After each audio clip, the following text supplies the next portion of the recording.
नमस्कार मित्रांनो, आपण चाललेलो हाळणचा किल्ला बघायला.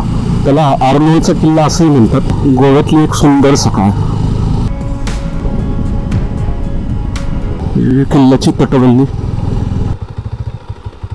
हा माझ्या मागे जो आहे हा हाळण गावातील हाळण किल्ला किंवा आरनोळा किल्ला. आणि ही जी आहे ही शापोरा नदी. शापोरा नदीच्या काठावरच हा किल्ला वसलेला आहे.